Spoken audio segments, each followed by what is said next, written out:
તો ગુજરાત કોંગ્રેસ દ્વારા સરકાર સામે મોરચો માંડવા માટે જન આક્રોશ યાત્રાના બીજા ચરણનો આજથી પ્રારંભ કરવામાં આવ્યો છે। ખેડા જિલ્લાના સુપ્રસિદ્ધ યાત્રાધામ ફાગવેલ ભાથીજી મહારાજના મંદિર ખાતે પૂજા અર્ચના કરી આ યાત્રાનું પ્રસ્થાન કરવામાં આવ્યું। આ યાત્રા મધ્ય ગુજરાતના 7 જિલ્લાઓમાં ભ્રમણ કરશે અને અંદાજે 1400 કિલોમીટરનું અંતર કાપશે।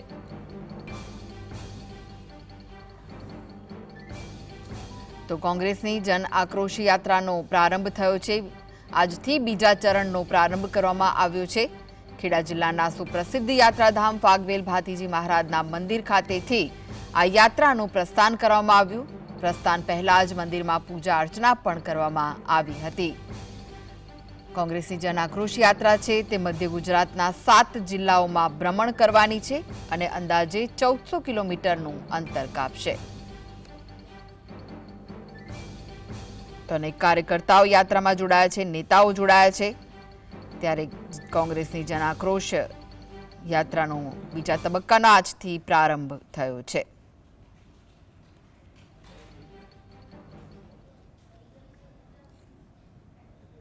આ યાત્રા મધ્ય ગુજરાતના 7 જિલ્લાઓમાં ભ્રમણ કરવાની છે। તો વધુ વિગતો માટે જોડાઈ ગયા છે સંવાદદાતા ધવલ। જન આક્રોશ યાત્રાના બીજા તબક્કાનો પ્રારંભ થયો છે, શું વિગતો મળી રહી છે?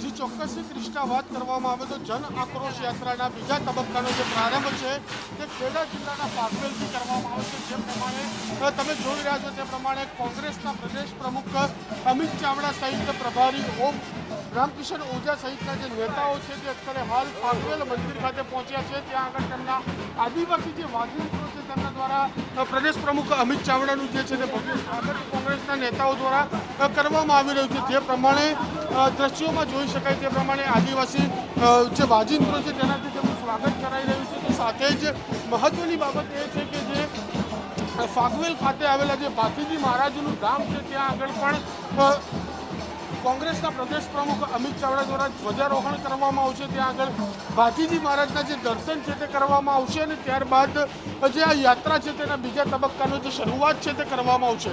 એટલે કે કહી શકાય કે જે પ્રમાણે અત્યારે હાલ જે કોંગ્રેસના દિગ્ગજ નેતાઓ જે છે પ્રદેશ પ્રમુખ અમિત ચાવડા સહિતના જે નેતાઓ છે તે અત્યારે હાલ ફાગવેલ ખાતે પહોંચી ચૂક્યા છે। યાત્રાનું જે પ્રારંભ છે તે કરવામાં આવ્યો છે અને બાલાસિનોર હાઈવે ઉપર એક જાહેર સભાનું જે આયોજન છે તે કરવામાં આવ્યું છે। એટલે જાહેર સભા થયા બાદ આ યાત્રા જે છે તે બપોરે વિરામ લેશે અને વિરામ લીધા બાદ આ યાત્રા આગળ વધશે અને બપોર બાદ ડાકોર ખાતે દ્વારકાધીશને રણછોડરાયજીના દર્શન કરશે। રણછોડરાયજીના દર્શન કર્યા બાદ રાત્રિ રોકાણ આ યાત્રાનું જે છે તે ડાકોર ખાતે કરવામાં આવશે। પ્રદેશ પ્રમુખ અમિત ચાવડાની સાથે વિધાનસભા પક્ષના નેતા તુષાર ચૌધરી મળી રહ્યા છે। એટલે કે કહી શકાય કે કોંગ્રેસના જે નેતાઓ છે તે અત્યારે હાલ જે યાત્રા છે તેની અંદર પહોંચેલા જોવા મળી રહ્યા છે। એટલે કે હાલ જે કોંગ્રેસની જન આક્રોશ યાત્રા પાર્ટ 2 છે તેનો પ્રારંભ ફાગવેલથી કરવામાં આવ્યો છે। જી ધવલ, કોંગ્રેસ માટે કેટલી મહત્વની છે આ યાત્રા, જ્યારે આ યાત્રા મધ્ય ગુજરાતના 7 જિલ્લાઓમાં ભ્રમણ કરશે અને 1400 કિલોમીટરનું અંતર કાપવાની છે? ત્યારે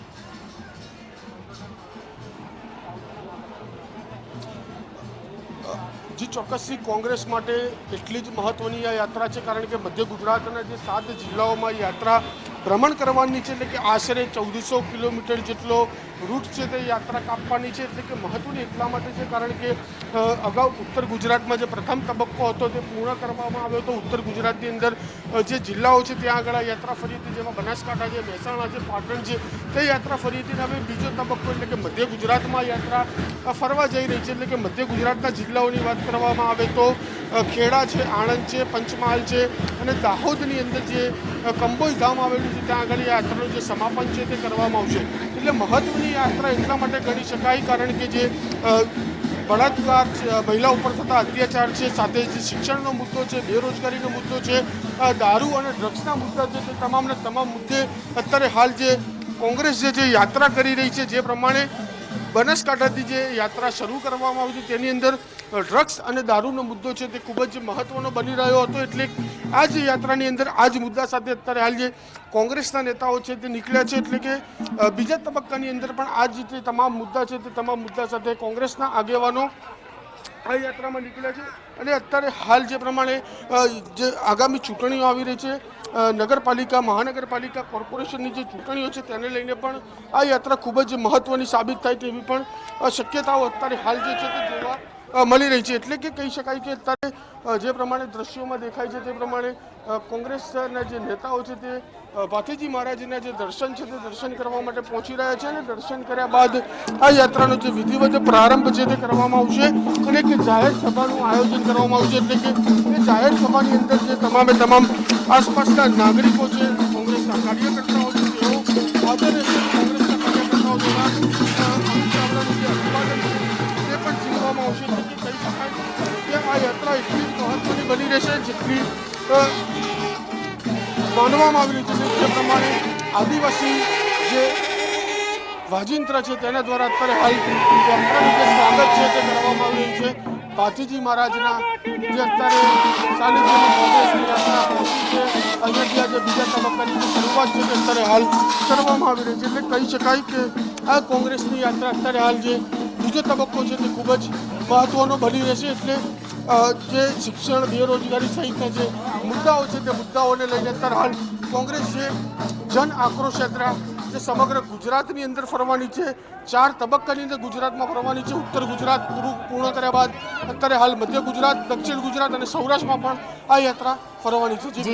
જી આભાર ધવલ સમગ્ર માહિતી આપવા માટે.